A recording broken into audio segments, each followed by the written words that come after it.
तो बात कर रहे थे आज के सेशन के अकॉर्डिंग। आज हमारा जो सेशन है ये आपका साइकोलॉजी ऑनर्स का जो फर्स्ट ईयर का कोड है।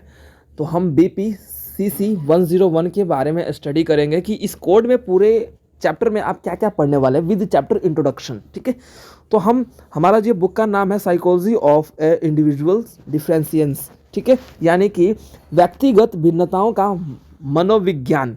ठीक है, तो देखो जैसे आप लोगों को भी पता है कि मनोविज्ञान यहाँ पे जो है आपके साइके और लोगोस शब्द से मिलकर बना है। ठीक है, साइके मीन्स बिहेवियर और सोल होता है, और लोगोस का मतलब होता है स्टडी, यानी कि study of soul and behaviour is called psychology. ठीक है, तो हम इसके अकॉर्डिंग देखेंगे।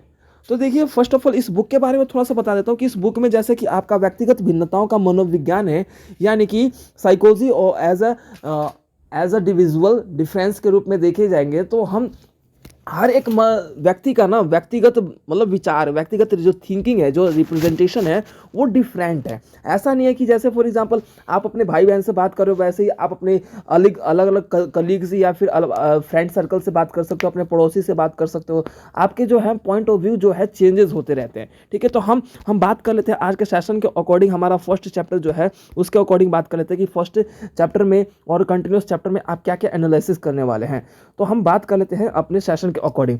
तो हमारा जो सेशन है अगर मैं बात करूं तो पर्सनैलिटी एंड इंडिविजुअल डिफरेंशिएशन के रूप में देखा जा रहा है, तो यानी कि व्यक्तिगत और वैयक्तिक भिन्नताएं। तो इसमें हम ये देखेंगे कि हमारी पर्सनैलिटी जो है हम किस चीज़ पे फोकस करते हुए, जो हमारा सिंपल सा लैंग्वेज है कि हमारा जो पॉइंट ऑफ व्यू हो जाता है। इस चैप्टर में हम ये भी पढ़ेंगे कि इंडिविजुअल्स जो भिन्नताएं हैं वो कैसे होती है, व्यक्तिगत भिन्नताओं के रूप में जो है यहाँ पर कैसे यहाँ पे वर्क करता है। अगर मैं बात बोलूँ तो जैसे आप लोग कहीं पे भी किसी भी सेक्टर में वर्क कर रहे हो, तो उस सेक्टर में वर्क कर रहे हो तो आपका जो एक पर्सनैलिटी का जो एंगल होगा वो अलग होगा। और जहाँ पे आप अपने घर पे बातचीत कर रहे हो, अपने भाइयों के साथ, अपने माता पिताजी के साथ या फिर अपने बहनों के साथ बात कर रहे हो, तो वहाँ का जो आपका पर्सनैलिटी टॉकिंग सेंस होगा वो डिफरेंट होगा। तो इस चैप्टर में हम यही चीज़ पढ़ने वाले हैं।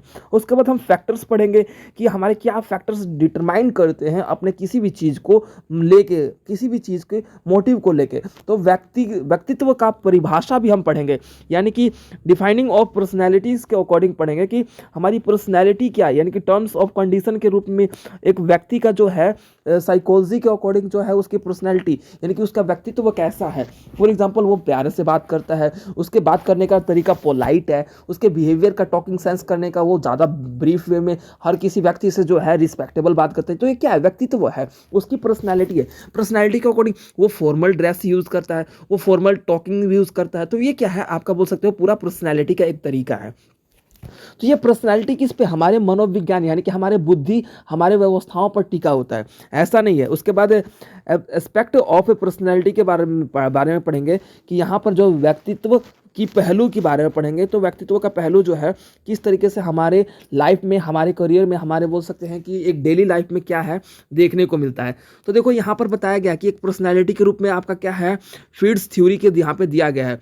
फ्रॉइड थ्योरी जो है यहाँ पे फ्राइड थ्योरी के रूप में यहाँ पे दिया गया है ईगो, उसके बाद आईडी, उसके बाद आपका बोल सकते हो सुपर ईगो। देखो एक होता है ईगो, एक होता है सुपर ईगो, यहाँ पे बताया गया है। तो देखो ईगो वाला जो टर्म एंड कंडीशन है उसमें थोड़ा कम है, डूबा हुआ है, लेकिन सुपर ईगो को क्या है जो आपका बोल सकते हो कि प्रॉपर वो डूब चुका है, बीच वाले मिडल टर्म में है। और आईडी की बात की जाए तो लाइक डेट कि ये आपका वो टर्म एंड कंडीशन होता है जहाँ पर आप किसी को अपने आगे टिकने नहीं देते हो। तो ये सारी बातें आपके पर्सनैलिटी के अकॉर्डिंग एक ह्यूमैनिटिज्म जो है यहाँ पर एनालिसिस करने वाले हम फर्स्ट चैप्टर में। ठीक है, यहाँ तक सबको समझ में आ गया बेसिकली। अब उसके बाद हम बात कर लेते हैं यूनिट चैप्टर बोलो, यूनिट बोलो, या फिर आपके बोल सकते हैं एक्सरसाइज बोल लो। तो ये आपका जो है असेसमेंट्स ऑफ पर्सनैलिटी, यानी कि व्यक्तित्व का मूल्यांकन। अब देखो हम व्यक्तित्व क्या है उसका मूल्यांकन करेंगे, कि व्यक्तित्व के बारे में एनालिसिस करेंगे कि हमारे कॉन्सेप्ट ऑफ साइकोलॉजी के अकॉर्डिंग हमारा असेसमेंट्स जो है वो कैसा है। तो देखो हमारे व्यक्तित्व का जो बात है ना, तो हमारे मनोभाव पर टिका होता है। आपने देखा होगा कि बहुत से इंसान होता है, अरे उससे बात करके बहुत अच्छा लगा, उसके विचार काफ़ी बेस्ट है, वो अपने करियर को लेके काफ़ी प्रोसेसिव है, अपने करियर को लेके काफ़ी प्रायोरिटी रखता है। तो ये सारी बातें आप एथिक्स के रूप में यहाँ पे कवर करते हो। तो इस चैप्टर में हम यही पढ़ेंगे कि एक जो मनोविज्ञान है, किसी की मतलब बोल सकते हैं मेंटलिटी है, उसकी मेंटलिटी ही उसके लाइफ और करियर को डिटरमाइन करता है, उसके थिंकर को, उसके बोल सकते हैं कि उसके लाइफ को डिटरमाइन करता है। उसका मेथड्स ऑफ पर्सनैलिटी असेसमेंट्स को देखेंगे कि भाई किस मेथड से हम अपने बोल सकते हैं कि हम उसको एनालिसिस कर सकते हैं, समझ सकते हैं, या फिर उसको समझने का प्रयास कर सकते हैं। तो ये आप चैप्टर नंबर सेकंड में कवर करने वाले हो। चैप्टर नंबर सेकंड में आप ये भी कवर करने वाले हैं कि हमारे लाइफ में, हमारे डेली लाइफ में जो आपके जो मेथड्स हैं उसके अकॉर्डिंग हम यहाँ पे ऑब्जर्वेशन के रूप में, लाइक डेट कि हमारा जो अलग अलग मेथड्स के रूप में ऑब्जर्वेशंस आपने देखा ऊपर, ठीक है। तो ये हमारे बोल सकते हो एडवांटेज और डिसएडवांटेज ही देखेंगे कि भाई हमारा किसी भी चीज़ में आपके जो बोल सकते हैं कि मेथड्स हैं या फिर आपके साइकोलॉजी है, हम ऐसे ऑब्जर्व कर लेते हैं, अच्छा उसके बातों से लग रहा है कि ये अच्छे संस्कार से परवरिश हुआ है, या फिर उसके संस्कार बहुत प्यारे हैं, यानी कि जो उसके कल्चर्स है, उसके पोलाइट वे है, यानी कि क्या देते हैं, फॉर एग्जांपल कोई गाली देता है, कोई एब्यूजिंग करता है, तो हम कहते हैं ना कि अच्छा इसके घर वाले भी ऐसे कुछ होंगे, या फिर इसका वातावरण ऐसा होगा तभी इसने गाली सीखी, ऐसा कहा जाता है ना, एक जजमेंट होता है, ठीक है। तो वो आपका बोल सकते हो प्रोजेक्टिव टेक्निक्स के रूप में आपका देखने को मिलता है। तो ये आप चैप्टर नंबर सेकंड में कवर करने वाले हैं। अब देखिए हम बात करेंगे अब चैप्टर नंबर थर्ड के बारे में। चैप्टर नंबर थर्ड क्या है? चैप्टर नंबर थर्ड की बात की तो concept of intelligence and emotional intelligence. अब देखो क्या है कि ये आपका क्या होता है, जिसे हम बोलते हैं बुद्धि की प्रत्यक प्रत्यप्त एंड और सांवेगिक बुद्धि। देखो इसमें आप ये देखेंगे कि हमारा सांवेगिक बुद्धि का मतलब होता है इमोशनल इंटेलिजेंस। हमारे इस सांवेगिक का मतलब होता है, सांवेग का मतलब होता है हमारे इमोशनल फीलिंग्स, हमारे भाव, हमारे प्रकट होने वाले जो भाव होते हैं ना, वो हमारे सांवेगिक कहलाते हैं, यानी कि इमोशनल इंटेलिजेंस के रूप में देखते हैं। तो हम इसमें ये देखेंगे कि हम किसी भी मनुष्य से, बुद्धि का मतलब यहाँ पे डेफिनेशन देखेंगे, यानी कि डिफाइनिंग इंटेलिजेंस देखेंगे कि इंटेलिजेंस क्या होता है। बुद्धि वह होता है एक मनुष्य का जिसके माध्यम से वो अपना बोल सकते हो इंटेलिजेंस के रूप में उसका प्रयोग करके अपने लाइफ को बेहतर तरीके से सर्वाइव करता है, वो अपने आप को औरों से अलग बनाने में सक्षम बन पाता है। बुद्धि वह होता है जिससे वो किसी भी चीज़ पर पॉइंट ऑफ व्यू करता है कि हाँ ये सही है, ये गलत है, इस तरीके की बातें तभी कर सकता है जब वो मतलब उसके पास बुद्धि होती है। उसके बाद मेजरिंग इंटेलिजेंस, यानी कि मेजरिंग इंटेलिजेंस की बात की जाए, यानी कि बुद्धि मापन। तो हम इसमें ये देखेंगे चैप्टर नंबर थर्ड में कि भाई हम बुद्धि को कैसे मेजरमेंट कर सकते हैं। तो जैसे आप लोग को डायग्राम के अकॉर्डिंग दिखा रहा है कि अगर आपके एवरेज की बात की जाए तो 100 में से ऐसे हैं लाइक डेट की मेल और फीमेल को भी डिवाइड करके हम देख सकते हैं कि भाई यहाँ पे हमारा आईक्यू लेवल कितना है। आईक्यू लेवल का क्या है, आपके बोल सकते हैं इंटेलिजेंस क्वांटिटी के रूप में देखा जाता है। तो ये आपका पॉइंट ऑफ व्यू है जो कि आप देख सकते हैं। अब रेंज की बात की जाए तो यहाँ पर बताया है कि हमारे यहाँ पे तालिका, यानी कि जो यहाँ पे बॉक्सेस है, तो आई की लेवल के अकॉर्डिंग आपको डिफाइन किया गया है कि इसकी अगर एवरेज है इतने में है तो वो आपका क्या होगा, उसका क्या है, सुपर होगा, सुपीरियर होगा, वेरी सुपीरियर होगा, या फिर सुपीरियर होगा, हाई एवरेज, एवरेज, उसके बाद लो एवरेज, उसके बाद बॉर्डर लाइन जो है, ठीक है। तो ये आपका देखने को मिलता है। तो ये आपका एक एवरेज के अकॉर्डिंग साइंटिफिक या फिर साइकोलॉजी के अकॉर्डिंग जो है इसे डिफाइन किया गया है, ठीक है। तो ये हमारा टॉपिक है जो कि हम चैप्टर नंबर सेकंड में पढ़ेंगे। और चैप्टर नंबर सेकंड में आप ये भी पढ़ेंगे कि अप्रोचेज ऑफ इंटेलिजेंस की बात की जाए, यानी कि हम जो है आपके लाइफ में बुद्धि का सिद्धांत जो है यहाँ पर कवर करेंगे, यानी कि एम्प्रोचेज, ठीक है। तो इसमें भी हम कवर करने वाले हैं। तो यहाँ पे साइकोमेटिक्स अप्रोच भी हम देखेंगे, यानी कि मोतिक उपागम जिसे बोलते हैं, ठीक है। तो ये सारी चीज़ें यहाँ पे अलग अलग हम कॉग्निटिव अप्रोचेस भी कवर करने वाले हैं कि कॉग्निटिव संज्ञानात्मक, ठीक है। संज्ञानात्मक का मतलब होता है कि हम किसी को मतलब कॉन्ट्रीब्यूट के रूप में देखो। कॉग्निटिव का मतलब होता है कि लाइक इकट्ठा करके चलना, ठीक है। और उसके बाद इंडिविजुअल डिफरेंसेस इन इंटेलिजेंस, यानी कि बोल सकते हैं हम यहाँ पे भाई बुद्धि का व्यक्तित्व भिन्नताएं भी देखेंगे कि बुद्धि जो है हमारा किस प्रकार से, कितने प्रकार की है। ये आप चैप्टर नंबर सेकंड में, चैप्टर नंबर थर्ड में कवर करने वाले हैं, ठीक है। अब बात कर लेते हैं चैप्टर नंबर 4 के बारे में। चैप्टर नंबर 4 क्या है? थ्योरीज ऑफ इंटेलिजेंस यानी कि बुद्धि के सिद्धांत के बारे में हम कवर करने वाले हैं इस चैप्टर में। ठीक है, तो हम इस चैप्टर में देखिए, देखो बुद्धि का सिद्धांत क्या है, यानी कि आपका experiments of two factors theory of intelligence, यानी कि हम बात कर लेते हैं यहाँ पे। तो यहाँ पे आपका स्पीयरमैन जो है, आप देख सकते हैं कि बुद्धि का सिद्धांत जो है दीप कारक सिद्धांत, जो यानी कि चार्ल्स स्पीयर एक विद्वान थे, जो अगर मैं बात बोलूँ तो यहाँ पे इनका जन्म होता है 1863 और 1945 में ये मर जाते हैं। ठीक है, तो यहाँ पे अंग्रेज मनोविज्ञान के एक विशेषज्ञ थे जिन्होंने प्रथम बार बुद्धि का जो सिद्धांत है उन्होंने प्रकाशित किया था या फिर एक्सप्लोर किया था, उन्होंने डिफाइन किया था। ठीक है, अब उसके अकॉर्डिंग देखो यहाँ पे, आप यहाँ पे इन्होंने वर्बल आपका बताया है, स्पार्टिकल बताया है, आपका न्यूमेरिकल बताया है, उसके बाद मैकेनिकल बताया है, और यहाँ पे बीच में आपका जी बता दिया है। तो ये जो हमारे टॉपिक्स है, इस तरीके के हमारे शब्दों का वर्णित रूप में यहाँ पर परिभाषित रूप में दिया गया है। उसके बाद थर्स्टोन का बुद्धि सिद्धांत भी हम देखेंगे, थर्स्टोन क्या अपनी बातों में रखते हैं वो आप इस चैप्टर में पढ़ने वाले हो, यानी कि 2 थिंकर्स तो पढ़ने ही वाले हो। ठीक है, उसके बाद गिलफोर्ड का बुद्धि सिद्धांत भी, यानी कि ये आपके जो है गिलफोर्ड के रूप में भी हम कवर करने वाले हैं। यहाँ पे गिलफोर्ड जो है देखो, ठीक है, गिलफोर्ड भी यहाँ पे कवर करने वाले हो। उसके बाद आप बात कर लेते हैं इस चैप्टर में हम कैटल्स का भी हम यहाँ पे विचार देखने वाले हैं, कैटल्स थ्योरी ऑफ इंटेलिजेंस कि उन्होंने क्या बताया। तो यहाँ पे अलग अलग विचारकों का ना हम इंटेलिजेंस की थ्योरी स्टडी, उसके बाद गार्डनर का भी हम थ्योरी यहाँ पे एनालिसिस करेंगे। तो देखो इस चैप्टर में ना भाई सबके विचार देखोगे भाई क्या क्या अपने पॉइंट ऑफ व्यू है। फॉर एग्जांपल आपको मैं बात बोलूँ तो आप लोग किसी टॉपिक्स को अच्छे तरीके से एनालिसिस करते हो, कोई नहीं करता, तो दोनों के डिफरेंट अलग होते हैं। तो यहाँ पे बुद्धि के सिद्धांत में यानी कि जो आपके प्रिंसिपल ऑफ इंटेलिजेंस की बात की जाए तो यहाँ पे सबके हम थिंकर्स के रिप्रेजेंटेशन के रूप में उनकी थिंकिंग्स को एनालिसिस करेंगे कि भाई क्या है, उन्होंने अपनी थिंकिंग क्या रिप्रेजेंट किया इस टॉपिक्स को अकॉर्डिंग। तो ये सारा आपका जो है चैप्टर नंबर 4 है जो कि कवर होता है। अब बात कर लेते हैं चैप्टर नंबर 5 के बारे में। तो चैप्टर नंबर 5 जो है हमारा असेसमेंट्स ऑफ इंटेलिजेंस की बात कर रहा है।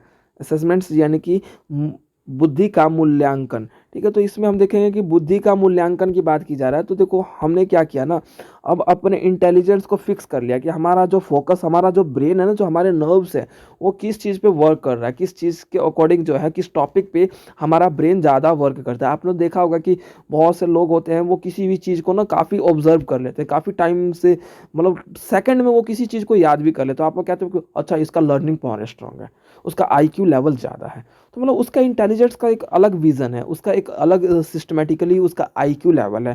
ठीक है, तो हम ये सारी चीज़ें हम यहाँ पे मेंटल एवरेज के रूप में, हम यहाँ पे क्रॉनिक व्यवस्था के रूप में हम यहाँ पे क्या है एनालिसिस करेंगे, डिवाइड करेंगे कि भाई किसका जो है टेस्ट होने के बाद सबसे ज़्यादा आया है। तो यहाँ पर आपके अलग अलग विचारकों के नाम भी आते हैं। ठीक है, जैसे आपके वेसलर स्केल के रूप में जो है यहाँ पर देखे जाते हैं कि उन्होंने अपना एक रिप्रेजेंटेशन के, उसके बाद डेविड वेसलर ने 3 स्केल विकसित किया था, यानी कि इन्होंने 3 स्केल विकसित किया था, 3 टाइप्स के तरीके बताए थे, उसमें बताया गया था, उसको डिफाइन किया गया था कि कैसे उनकी बातों को डिवाइड करते हुए। देखो यहाँ पे फुल स्केल IQ, यहाँ पे देखो यहाँ पे फुल स्केल IQ के बारे में बताया, यानी कि FSIQ देखो यहाँ पे डिफाइन किया गया, आपका बाकायदा यहाँ पे डिफाइन किया गया है। तो इसके अकॉर्डिंग यहाँ पे आप देख सकते हो कि IQ को हम वर्बल और उसके बाद परफॉर्मेंस के अकॉर्डिंग भी देख सकते हैं। तो ये आपका चैप्टर नंबर 4 में ये सारी बातें, सॉरी चैप्टर नंबर 5 में आप सारी बातें ये आप पढ़ने वाले हैं। ठीक है, उसके बाद आपके कल्चरल फेयर टेस्ट भी देखने को मिला। यहाँ पे हम अपने कल्चर्स को लेके हमारा बुद्धि क्या है, तो बहुत से लोग हैं तो कट्टरपंथी, जैसे कट्टरपंथी बोलते हैं अपने धर्म के अलावा किसी भी धर्म के बारे में सुनना पसंद नहीं, तो उन्हें कट्टरपंथी बोलते हैं। तो ये आप धर्म के ऊपर भी हमारा मतलब बुद्धि जो है ना एक अलग विजन बनाता है, एक अलग क्रिएटिविटी निकलता है।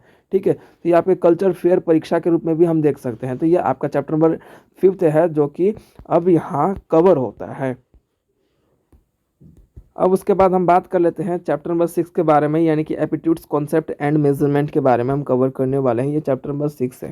ठीक है, तो चैप्टर नंबर 6 की बात की जाए तो इसे हिंदी में बोलते हैं अभिक्षमता, संप्रत्यय और मापन।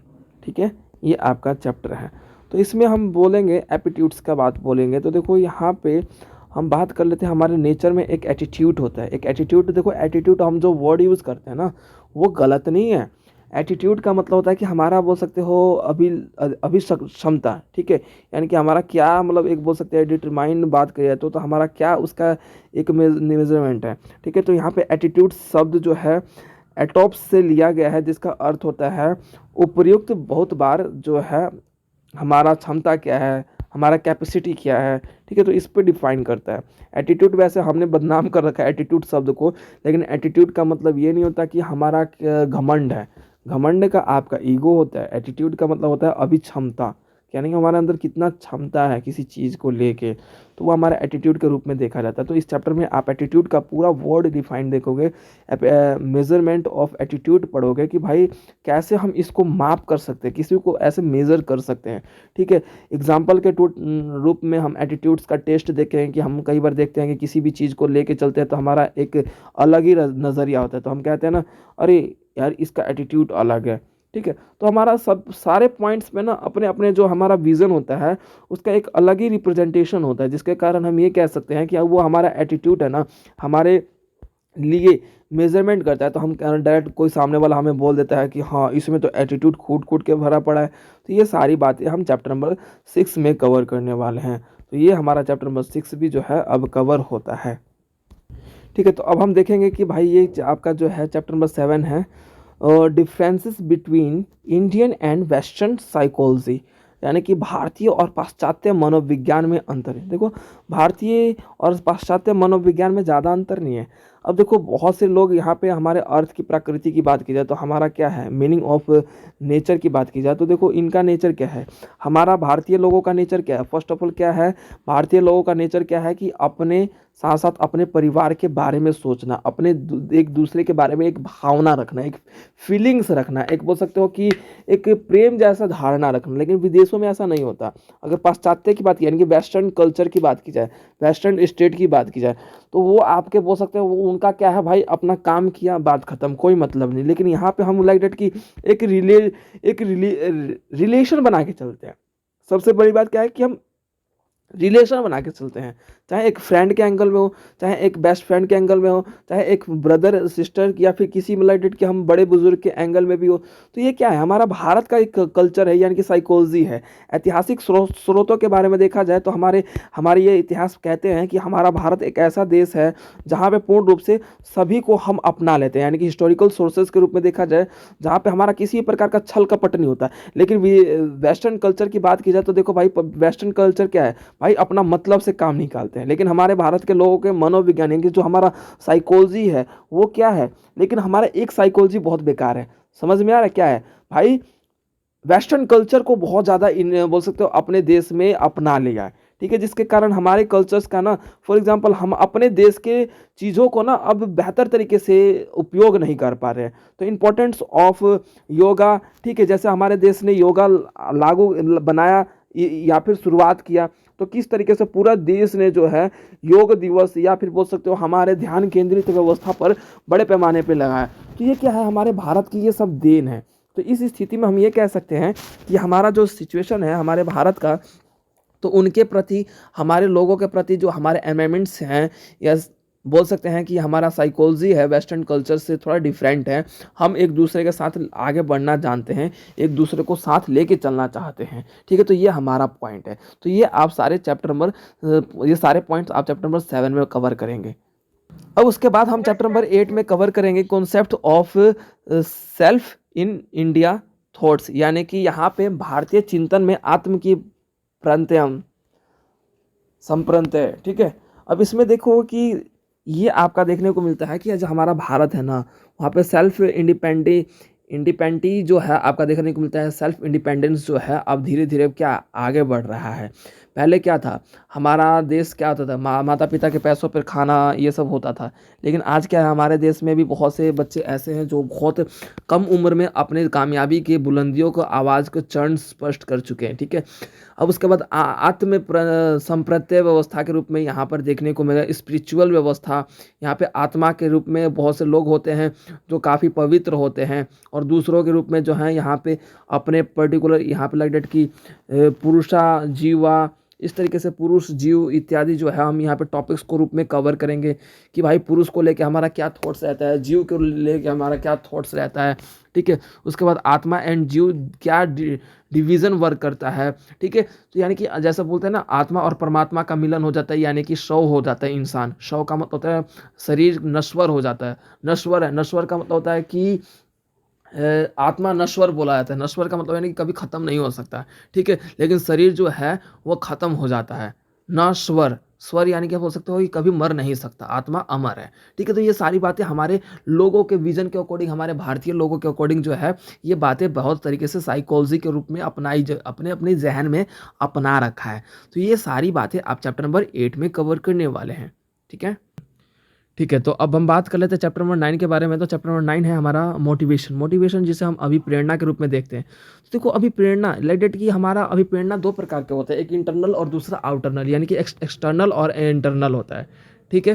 तो अगर मैं बात कर लो तो अभिप्रेरणा के बारे में हम यानी कि डेफिनेशन ऑफ मोटिवेशन के बारे में पढ़ेंगे। तो मोटिवेशन जो है, हम एक तो खुद से मोटिवेटेड होते हैं जैसे हम सेल्फ मोटिवेटेड, और दूसरा होता है कि इंडिविजुअल मोटिवेटेड, रिलेटेड कि किसी के द्वारा होते हैं।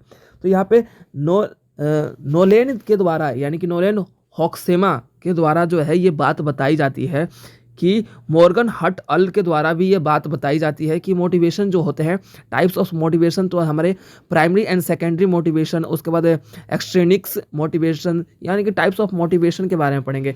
तो बेसिकली देखो इसको बेसिकली आप दो चीज़ में डिवाइड कर लो, एक है सेल्फ मोटिवेटेड और दूसरा होता है कि आउटर मोटिवेटेड, या फिर इंटरनल मोटिवेटेड, इंटरनल मोटिवेशन, या फिर आउटरनल मोटिवेशन। इस तरीके से डिफाइन करके आप समझ सकते हैं, ठीक है। उसके बाद मोटिवेशन के आपके थ्योरीज ऑफ मोटिवेशन के बारे में भी हम कवर करेंगे इस चैप्टर में कि भाई सिद्धांत क्या होता है, मोटिवेशन का सिद्धांत क्या होता है, यानी कि अभिप्रेरणा का सिद्धांत क्या होता है, ठीक है। तो देखो, अभिप्रेरणा का सिद्धांत यही होता है कि हम अपने जीवन में किसी भी चीज़ को करने के लिए सेल्फ भी हो सकते हैं और दूसरों के द्वारा भी हो सकते हैं, ठीक है। दूसरों के द्वारा जो है, हम दूसरों को नक देखते हुए उसको मतलब अपने आप को मोटिवेट करते हैं, तो वो हमारा क्या है, बोल सकते हैं कि सेल्फ मोटिवेटेड रूप में, या फिर बोल सकते हैं हमारे जीवन के रूप में, हमारे सिक्योरिटी, हमारे साइकोलॉजी के रूप में हम दूसरे की कॉपी करके अपने आप को मोटिवेट करते हैं, तो वो हमारा सेल्फ मोटिवेटेड या फिर आउटरनल मोटिवेट भी बोल सकते हैं, ठीक है।